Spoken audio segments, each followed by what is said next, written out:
Hello everyone and welcome back to the channel. आप सबका channel पर बहुत बहुत स्वागत है। मित्रों, YouTube पर एक चैनल है जिसका नाम है श्रीनिधि बोरीकर CA इंटरमीडिएट। ये चैनल आप ढूंढिए, चैनल को सब्सक्राइब करिए और ऑडिटिंग एंड एथिक्स के वीडियोस को एंजॉय करिए। चलो अब हम लोग आगे बढ़ते हैं और हमारे आज के लेक्चर को शुरू करते हैं। तो मित्रों, आज के लेक्चर का हमारा मुद्दा क्या है, हमारा मोटिव क्या है, उसे सबसे पहले हम लोग जान लेते हैं। तो एज़ यूजुअल हम लोग सबसे पहले हमारे प्यारे इंडेक्स में चलते हैं। मित्रों, यहाँ पे आपको दिख रहा है chapter number 2। Chapter number 2 audit strategy, audit planning and audit program. यहाँ पर हम लोगों ने टॉपिक 1, 2, 3, 4, 5, 6 अभी तक हम लोगों ने कंप्लीट कर लिए हैं। ठीक है, अब हम पढ़ने वाले हैं टॉपिक नंबर 7 जो है डॉक्यूमेंटेशन, और उसके बाद नेक्स्ट वीडियो में हम लोग पढ़ने वाले हैं टॉपिक नंबर 8 जो है audit program. That means chapter number 2 में कुल मिलाकर टोटल 1, 2, 3, 4, 5, 6, 7, 8 टॉपिक्स है। 8 में से 6 टॉपिक्स के वीडियो मेरे YouTube चैनल के ऊपर आप लोगों के लिए अवेलेबल हो चुके हैं। अभी हमारा चैप्टर 2 का केवल 2 टॉपिक बचता है, टॉपिक नंबर 7, टॉपिक नंबर 8। दोनों ख़त्म होने के बाद अत्यंत तुरंत फास्ट तरीके से हम लोग चैप्टर नंबर 3 के वीडियोस के ऊपर शिफ्ट होने वाले हैं। तो जिन बच्चों ने भी अभी तक चैनल को सब्सक्राइब नहीं किया है, चैनल को सब्सक्राइब ज़रूर करिए। मेरे ख्याल से चैनल पे अभी कुछ कितने सब्सक्राइबर्स है एक बार चेक कर लेता हूँ मैं। अभी चैनल पर सब्सक्राइबर्स है मित्रों 690, तो मिनिमम 1000 सब्सक्राइबर तक हमारा टारगेट है पहुंचना है।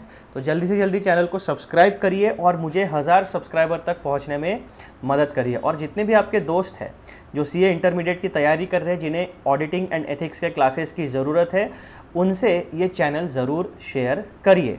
एक और बात मैं आपको बताना चाहता हूँ, वो बात ऐसी है कि जो फेस टू फेस बैचेस होती है जहाँ पे स्टूडेंट और टीचर एक ही क्लासरूम में बैठकर पढ़ते हैं और पढ़ाते हैं, तो ऐसे सिचुएशन में क्या होता है मित्रों कि टीचर को स्टूडेंट्स डायरेक्टली दिखते हैं, उनके फेशियल एक्सप्रेशंस, उनकी आंखें, उनकी बॉडी लैंग्वेज, और इन तीनों पैरामीटर से हम जज करते हैं कि स्टूडेंट्स को कॉन्सेप्ट समझ में आ रहा है या नहीं आ रहा है, या फर्दर डिटेल एक्सप्लेनेशन की या किसी अच्छे एग्जाम्पल की ज़रूरत पड़ने वाली है।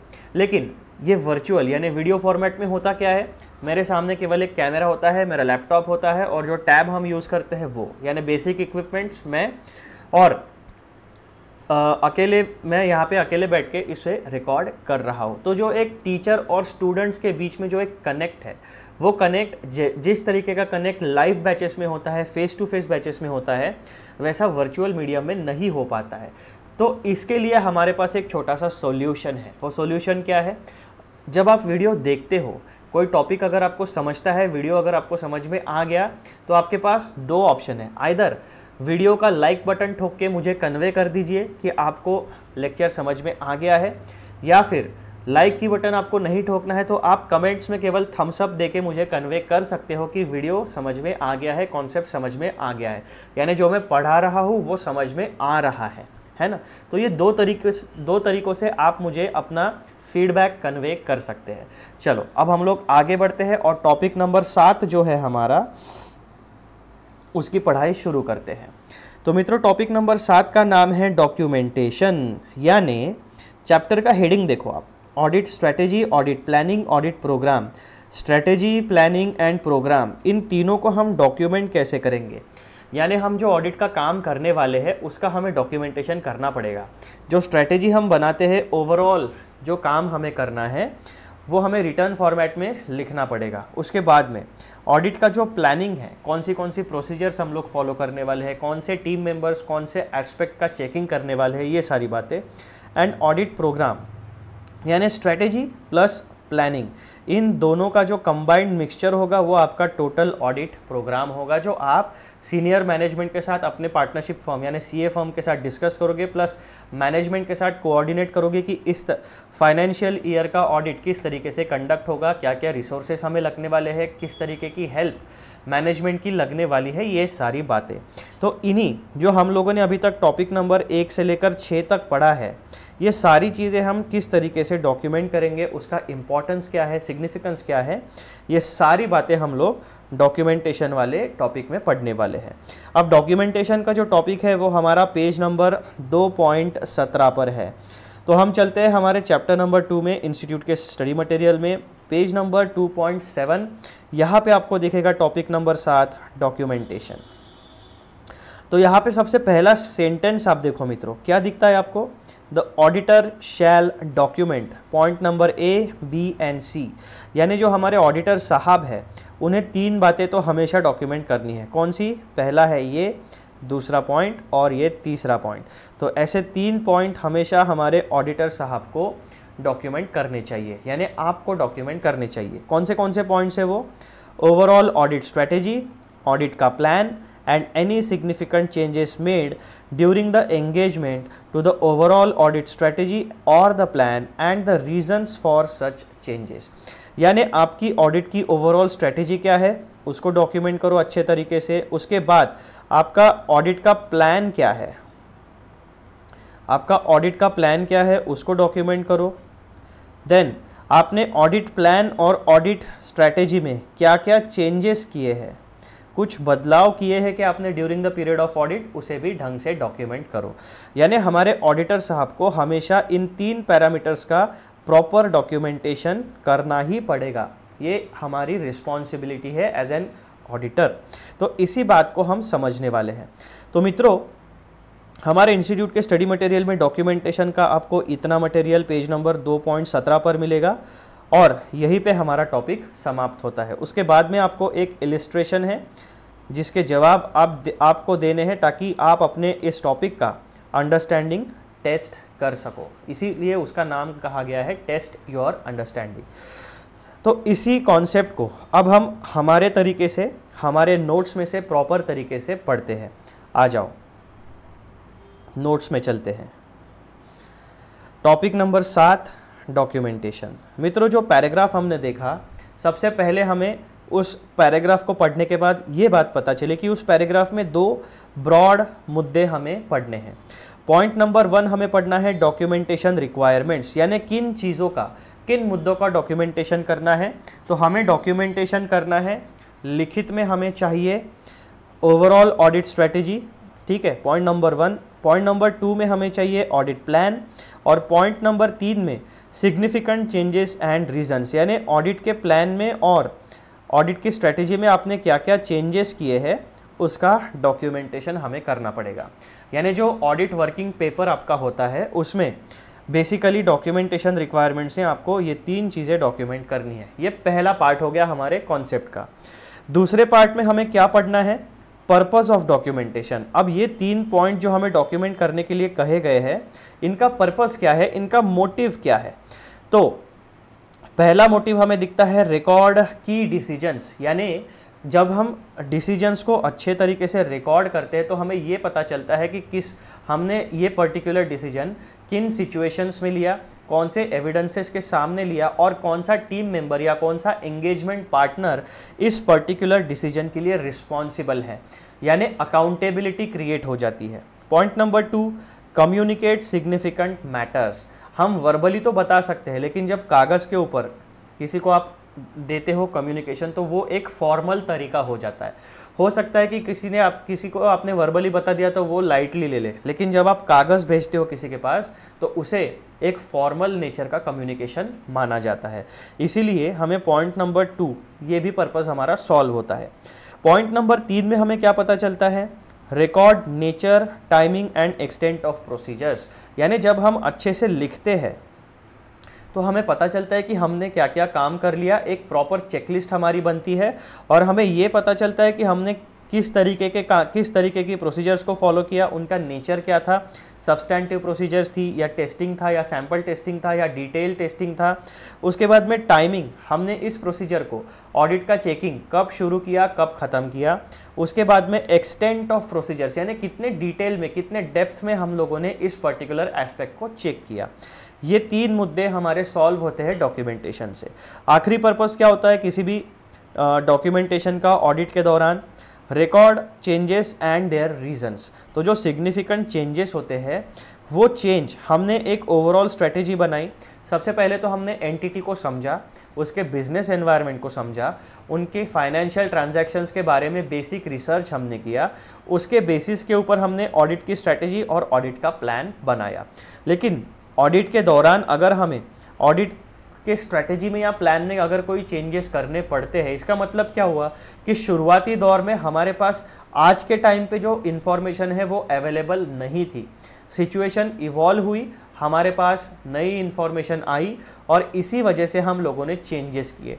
बेसिकली जो हमने शुरुआत में डिसाइड किया था, अगर आप कुछ बदलाव करते हैं तो उस बदलाव का जस्टिफिकेशन आपको देना पड़ेगा। आप अपने मन से बदलाव नहीं कर सकते, है ना, क्योंकि जब आप अपने मनमर्जी से बदलाव करोगे तो आपके काम में कोई क्रेडिबिलिटी क्रिएट नहीं होगी। जब आप अपने डिसीजंस को जस्टिफाई करते हो, आप अपने हर एक स्टेप को जस्टिफाई करते हो, तो प्रोफेशनल लाइफ में, प्रोफेशनल दुनिया में आपके काम की एक क्रेडिबिलिटी बनती है। क्योंकि जब भी कोई व्यक्ति, एक प्रोफेशनल, चाहे वो डॉक्टर हो, आर्किटेक्ट हो, इंजीनियर हो, चार्टर्ड अकाउंटेंट हो, कंपनी सेक्रेटरी हो या लॉयर हो या कॉस्ट अकाउंटेंट हो, किसी के पास भी कंसल्टेंसी के लिए जाते हैं या किसी काम के लिए जाते हैं, तो हम उस व्यक्ति से उसका नॉलेज मांगते हैं कि भैया आपका इस मुद्दे पर क्या ओपिनियन है। तो आपके ओपिनियन की क्रेडिबिलिटी तभी बनेगी जब आप जो एक्सप्लेनेशन देते हो, जो ओपिनियन देते हो, उसके लिए लॉजिकल रीजंस भी बता पाओ कि आप ऐसा ओपिनियन क्यों दे रहे हो। अगर कोई चार्टर्ड अकाउंटेंट आपको बोलेगा कि यार आप एटीसी में 1.5 लाख तक इन्वेस्ट कर सकते हो, लेकिन आपका हाउसिंग लोन भी शुरू है, तो पुराने रेजिम में क्या होता था, हाउसिंग लोन का जो इंटरेस्ट है वो हम इंटरेस्ट रिपेड जो है वो हम house property, income from house property में नेगेटिव इनकम यानी लॉस दिखा सकते थे, और जो बचा हुआ प्रिंसिपल वाला पोर्शन है हमारे लोन का, उसे हम एटीसी में क्लेम कर सकते हैं।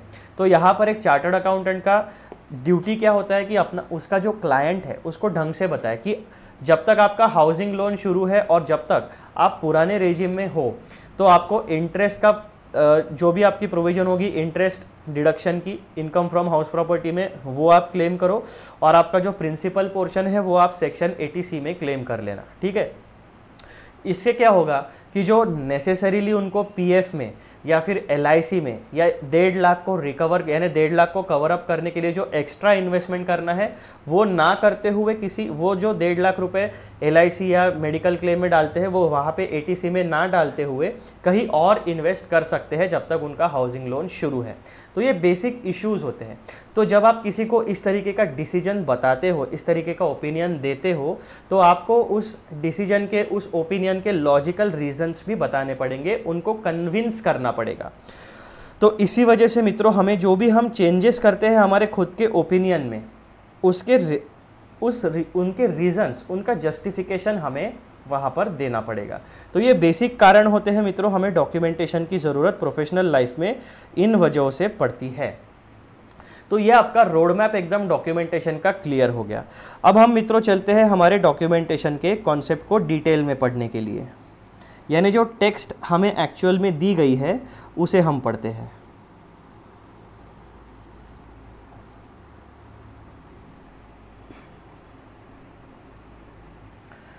तो मित्रों, आपको आपके सामने दिख रहा है जो की पॉइंट्स हमने डिस्कस किए वही हमने इंडेक्स में प्रोवाइड किए हुए हैं।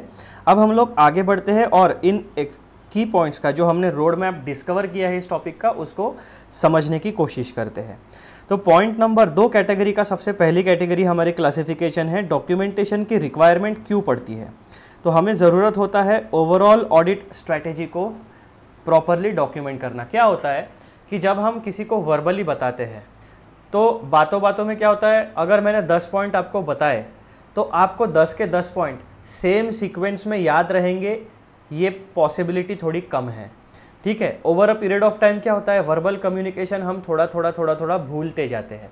इसीलिए क्या होता है कि हम जो पॉइंट, जो प्रोफेशनली काम हमें करना है वो प्रॉपरली डॉक्यूमेंटेड होना चाहिए, प्रॉपर सीक्वेंस में होना चाहिए, स्टेप्स मेंशन होने चाहिए, कौन सा व्यक्ति कौन सा काम करेगा, कितने समय में पूरा करेगा, और वापस फीडबैक या रिपोर्टिंग कौन से सीनियर को करेगा, किस फॉर्मेट में करेगा, ईमेल पे करेगा या वीडियो मीटिंग पे करेगा या फिजिकल मीटिंग में करेगा, ये सारी बातें डिसाइड होती है। तो इसीलिए हमें क्या पता है मित्रों, डॉक्यूमेंटेशन की ज़रूरत पड़ती है। जैसे कि आप ये वीडियो देख रहे हो, मेरे आवाज़ को आप सुन रहे हो, मेरे एक्सप्लेनेशन को आप सुन रहे हो, ठीक है। तो ये एक्सप्लेनेशन जब आप सुनते हो तो अभी तुरंत के समय में आपको ये सारा एक्सप्लेनेशन समझ में आता है, लेकिन होता क्या है, over a period of time ये एक्सप्लेनेशन आपके दिमाग से थोड़ा थोड़ा मिस आउट होना शुरू हो जाता है। तो इसको रिवाइव करने के लिए आप क्या करोगे, एक तो वापस वीडियो देखोगे या फिर आपके पास जो नोट्स है आप उन नोट्स को पढ़ोगे, है ना। तो ये जो नोट्स हमारे होते हैं, जो किताब हमारी होती है, ये भी एक प्रकार का डॉक्यूमेंटेशन है। ये डॉक्यूमेंटेशन हमारे टॉपिक्स का है, सब्जेक्ट का है, जो कॉन्सेप्ट्स हमें पढ़ने हैं उन चीज़ों का है।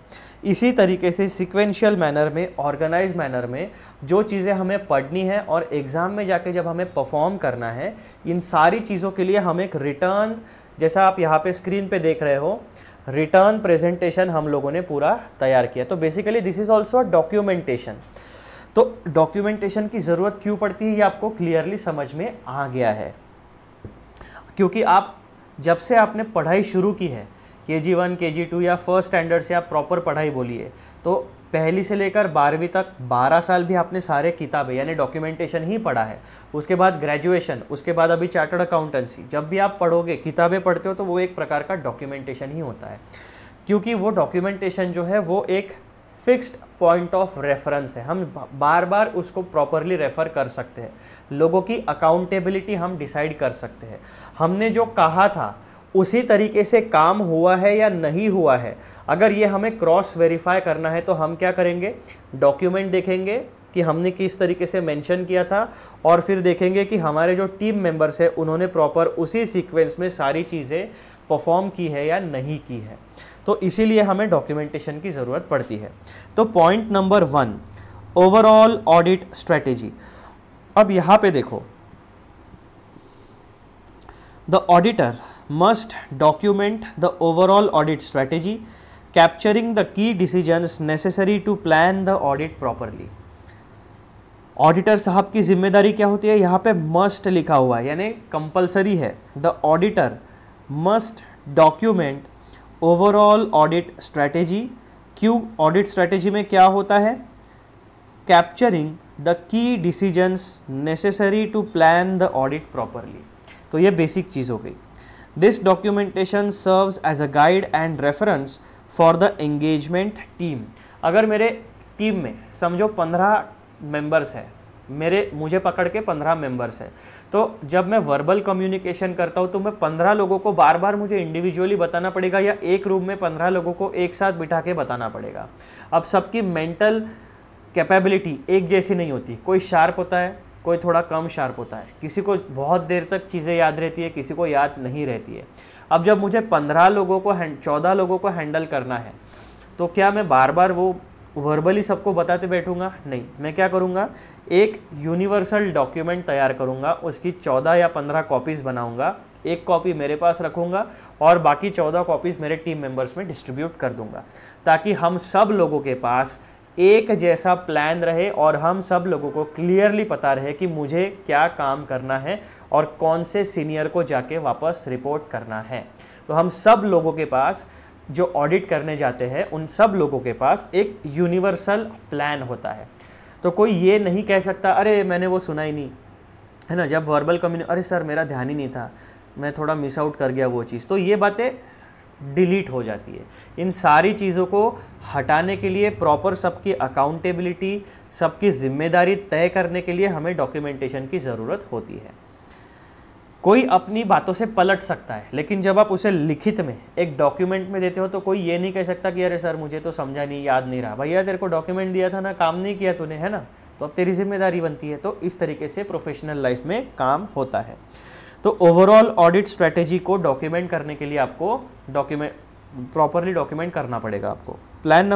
पॉइंट नंबर 2, जो आपका ऑडिट का प्लान होता है उसे भी अच्छे तरीके से डॉक्यूमेंट करने की ज़रूरत होती है। The audit plan must also भी डॉक्यूमेंटेड। अब यहाँ पे मस्ट है, स्ट्रेटेजी भी मस्ट है डॉक्यूमेंट करना और प्लान को डॉक्यूमेंट करना भी मस्ट है। That means it is very very necessary and आप कह सकते हो कि एक प्रकार से कंपलसरी है। ठीक है मित्रों, फिर the audit plan must also be documented detailing the planned nature, timing and extent of risk assessment procedures and further audit procedures at the assertion level. This documentation ensures that the audit procedures are well planned, reviewed and approved before they are performed. तो audit plan में क्या क्या चीज़ें document करना ज़रूरी होता है? Nature, timing and extent of risk assessment procedures, ये एक हिस्सा हो गया आपका. उसके बाद फर्दर ऑडिट प्रोसीजर्स, ये दूसरा हिस्सा हो गया. This documentation ensures that the audit procedures are well planned, reviewed and approved. तो जो ऑडिट प्रोसीजर्स होती है उनमें 3 एस्पेक्ट आपको हमेशा ध्यान में रखना है. पहला होता है ऑडिट का प्लानिंग यानी प्रोसीजर्स का प्लानिंग. दूसरा जो काम लोग करते हैं उसको रिव्यू करना. और तीसरा जो काम लोगों ने किया है उसको फाइनली अप्रूव करना. ठीक है, तो 3 फेजेस में ऑडिट का प्लान काम करता है. सबसे पहले प्लानिंग, उसके बाद में जो काम होता है उसका रिव्यू एंड फाइनल अप्रूवल. तो इन सारी चीज़ों को आपको डॉक्यूमेंट करना ज़रूरी है ताकि आपका जो ऑडिट है वो इफ़ेक्टिव और एफिशिएंट तरीके से कंप्लीट हो सके, एक प्रोफेशनल तरीके से कंप्लीट हो सके. फिर point number 3, significant changes and reasons. Any significant changes made during the audit engagement to the overall audit strategy or audit plan along with reasons for these changes must be documented. यहाँ पर भी must है, compulsory है ये सारी चीज़ें document करना. This provides a clear record of how the audit approach evolved in response to new information or circumstances. बदलाव तभी होता है जब कोई नई इन्फॉर्मेशन हमारे सामने आती है या कोई नए सर्कमस्टांसेस हमारे सामने आते हैं. ठीक है, ये बेसिक चीज़ आपको पता होनी चाहिए. अब इन चीज़ों का ये जो सिग्निफिकेंट चेंजेस या रीजंस हम कहते हैं, इनका एक इन्फरेंस, एक सिमिलर एग्जांपल अगर मैं आपको बताना चाहूँ तो हमारे इनकम टैक्स, जीएसटी और कंपनीज़ के एक्ट एंड रूल्स होते हैं. अब हम इनकम टैक्स के बारे में, चलो जीएसटी पकड़ लेते हैं. जीएसटी का एक स्टैट्यूट है जिसे हम जीएसटी एक्ट कहते हैं. उसमें बहुत सारे आपके आईजीएसटी, एसजीएसटी एक्ट्स है उसके, और सीजीएसटी एक्ट है. ठीक है, उसके बाद में आपके आते हैं जीएसटी रूल्स. ठीक है, तो यहाँ पर आप क्या देख रहे हो, ये जो जीएसटी एक्ट्स है दैट मीन्स जीएसटी रेजिम जिसमें एक्ट और रूल्स है, तो इनमें अमेंडमेंट्स आती है. करेक्ट, उस आपके सेक्शंस में भी अमेंडमेंट्स होती है और आपके जो रूल्स है जीएसटी के उसमें भी अमेंडमेंट होती है. तो ये जो अमेंडमेंट्स क्या है, ये अमेंडमेंट्स है सिग्निफिकेंट चेंजेस. और अमेंडमेंट क्यों किया गया उसका रीज़न भी वो सर्कुलर या नोटिफिकेशन में बनाया जाता है. तो जो जीएसटी का एक्ट है या जीएसटी के रूल्स है वो हम वर्बली भी लोगों को बता सकते थे.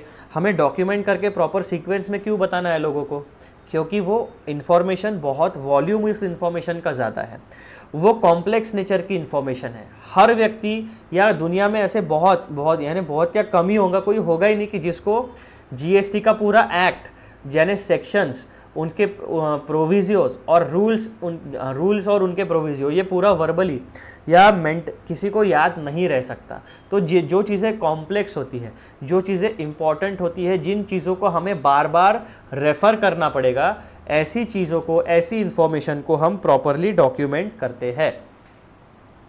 ठीक है, क्योंकि जो इन्फॉर्मेशन, ये वाली जो इन्फॉर्मेशन है, इसका डायरेक्ट इम्पैक्ट हमारे financial performance and financial position पर पड़ने वाला है. यानी अगर आपने सही तरीके से अपना काम नहीं किया तो आपको फाइनेंशियल लॉस भी हो सकता है, या आपने अच्छे तरीके से काम किया तो आपको फाइनेंशियल गेन भी हो सकता है. तो रियल इम्प्लीकेशंस होते हैं, उस इंफॉर्मेशन को हमें प्रॉपरली डॉक्यूमेंट करना पड़ता है ना.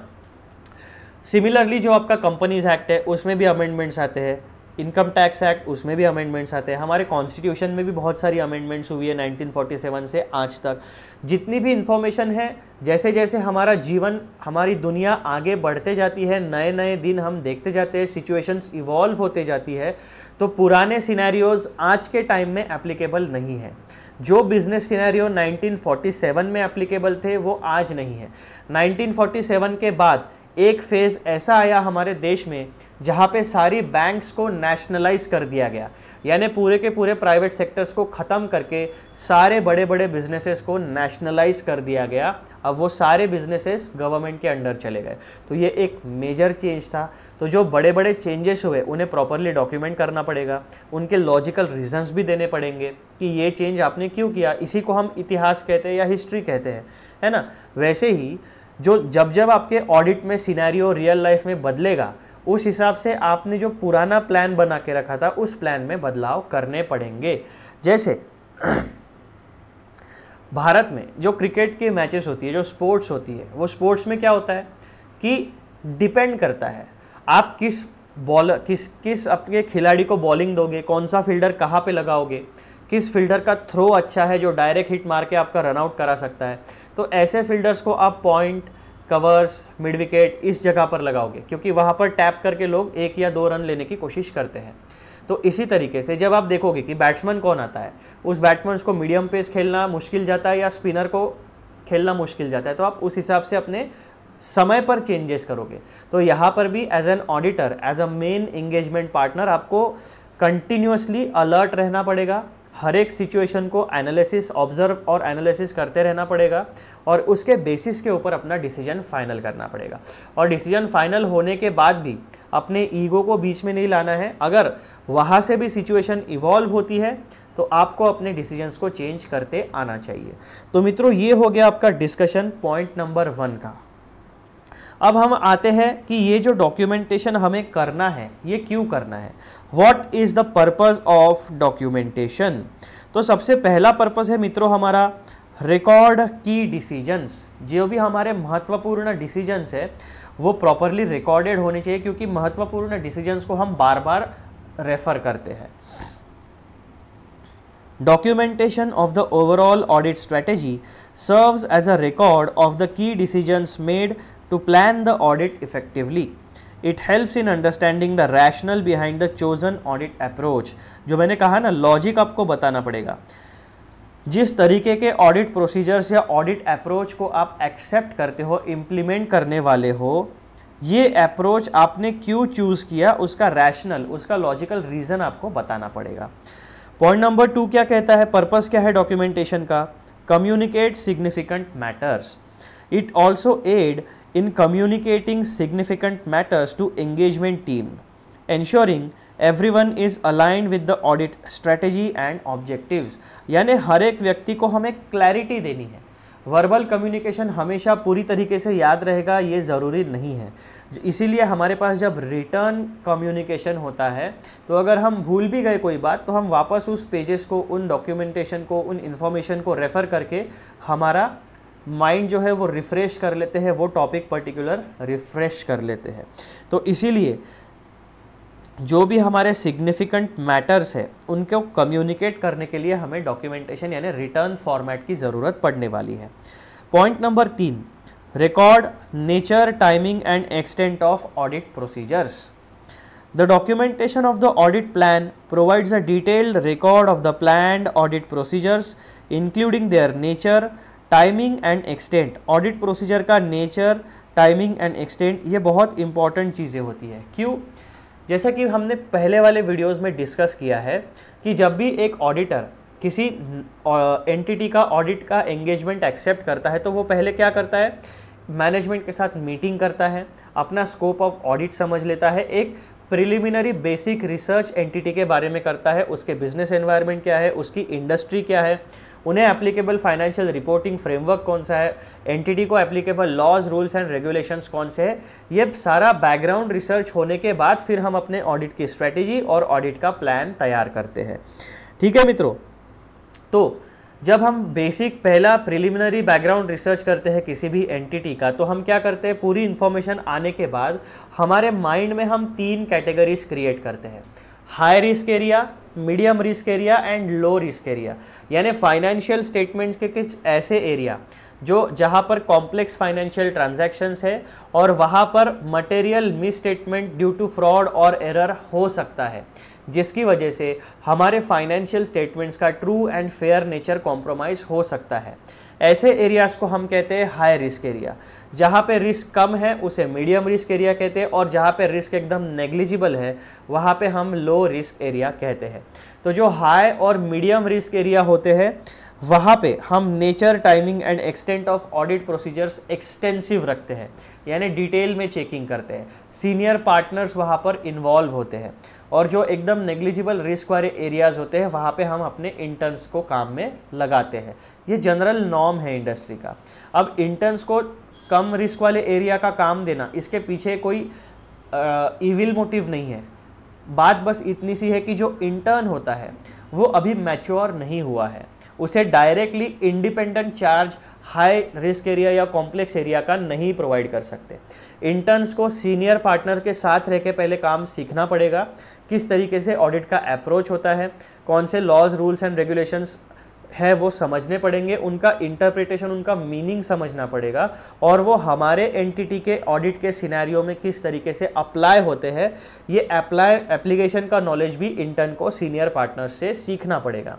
तो बेसिकली इंटर्न जो होता है उसके पास नॉलेज, स्किल एंड कॉम्पिटेंस उतने लेवल का नहीं होता, इसीलिए इन्हें मीडियम या लो रिस्क एरिया का काम पहले दिया जाता है। शुरुआत में लो रिस्क एरिया, फिर मीडियम रिस्क एरिया, फिर अगर आपकी ग्रोथ किसी भी सीनियर पार्टनर को दिखती है तो वो आपको ऑटोमेटिकली कॉम्प्लेक्स एरियाज के काम देना शुरू कर देगा।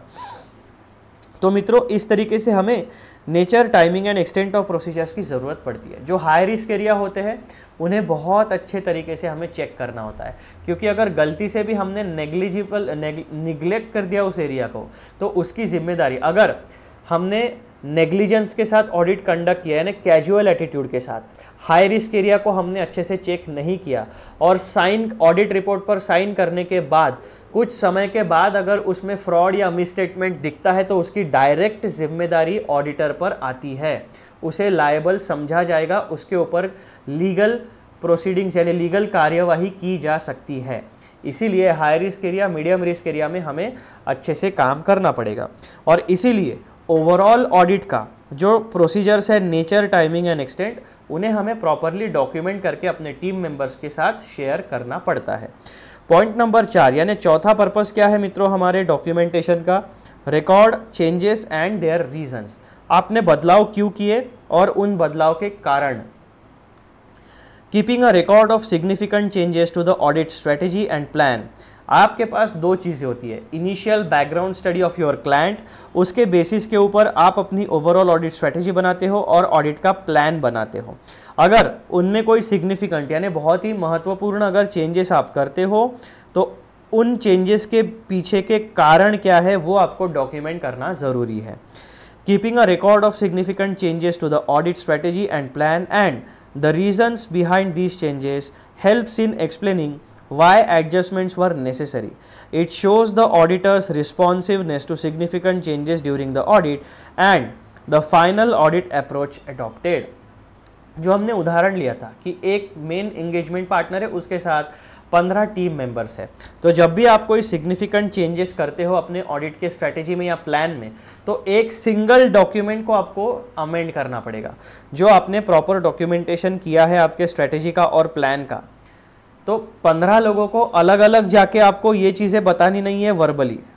आप क्या करोगे, जो आपका एक सिंगल डॉक्यूमेंट बना है जिसमें स्ट्रैटेजी और प्लान दोनों मेंशन है, उस एक डॉक्यूमेंट को आप अपडेट करोगे और अपडेटेड कॉपी आप अपने पूरे टीम मेंबर्स को सर्कुलेट कर दोगे और बस एक बार उन्हें बिठा के प्रॉपर मीटिंग में उन्हें ओरिएंटेशन दे दोगे कि अभी करंट सिचुएशन हम किस तरीके से हैंडल करने वाले हैं। तो वो सब लोगों के पास इंक्लूडिंग सीनियर पार्टनर एक कंप्लीट अपडेटेड डॉक्यूमेंट अवेलेबल रहेगा। तो मित्रों, इस तरीके से डॉक्यूमेंटेशन का एक बहुत ही महत्वपूर्ण रोल होता है हमारे ऑडिट की दुनिया में, और यहाँ पर हमारा ये टॉपिक का डिस्कशन कंप्लीट होता है। अगले वीडियो में मित्रों हम लोग डिस्कस करने वाले हैं ऑडिट प्रोग्राम के बारे में, और इस टॉपिक को पूरा समझने के बाद हम लोग सबसे आखिरी में एक प्रोफॉर्मा यानी फॉर्मेट देखेंगे कि ऑडिट का प्रोग्राम किस तरीके से होता है। एक टेबल में फाइनेंशियल स्टेटमेंट्स का एक आइटम है जो है आपका सेल, वो सेल का ऑडिट प्रोग्राम किस तरीके से बनता है वो आपको यहाँ पर अगले वीडियो में हम लोग डिस्कस करने वाले हैं। तो ये जो 8वां वाला टॉपिक है आपका ये थोड़ा सा बड़ा रहेगा। एक बार वापस आ जाओ मेरे साथ इंडेक्स में। इंडेक्स में वापस आने के बाद हम लोग सबसे पहले तो क्या करते हैं, हमने डॉक्यूमेंटेशन का टॉपिक कंप्लीट कर लिया, उसको ऑडिटर साहब का ग्रीन टिक लगा दिया। अब आप देखो, मैंने आपको शुरुआत में बताया था, पिछले या 2 या 3 वीडियो पहले मैंने आपको बताया था शायद, कि जो आपका टॉपिक है चैप्टर 2 जो है आपका, उसमें कुल मिलाकर 8 टॉपिक्स आपको पढ़ने हैं, और उसमें से टॉपिक नंबर 1 और 2 और टॉपिक नंबर 8 ये बड़े टॉपिक्स हैं, ठीक है। टॉपिक नंबर 3 से लेकर टॉपिक नंबर 7 तक ये छोटे और मीडियम लेंथ के टॉपिक्स हैं। तो जब आप पढ़ाई करोगे तो ये बात ध्यान में रखना, टॉपिक नंबर 3 से लेके 7 तक आपके जल्दी जल्दी कवर होने वाले हैं। टॉपिक नंबर 1, 2 और 8 ये थोड़े कॉम्प्लेक्स नेचर के हैं, थोड़े लंबे हैं, इन्हें अच्छे से समझ लेना, ठीक है मित्रों। अब हम लोग मिलते हैं अगले वीडियो में। यहाँ पर भी हमने ऑडिटर साहब की ग्रीन टिक टॉपिक नंबर 7 में लगा दी। इसी के साथ मित्रों हमारे चैप्टर नंबर 2 के 7 टॉपिक्स के वीडियो हमारे YouTube चैनल के ऊपर आपके लिए अवेलेबल हो चुके हैं, और अगला वीडियो चैप्टर नंबर 2 का आखिरी वीडियो रहेगा कॉन्सेप्चुअल एक्सप्लेनेशन का। टॉपिक का नाम है ऑडिट प्रोग्राम। तो चलो अगले वीडियो में मिलते हैं। और एक बात और, जाने से पहले ऑडिटर साहब ज़रा मेरा भी आप ख्याल रखिए, चैनल को सब्सक्राइब ज़रूर करिए, वीडियोस को लाइक करिए और शेयर करना बिल्कुल मत भूलिएगा। चलो अगले वीडियो में मिलते हैं।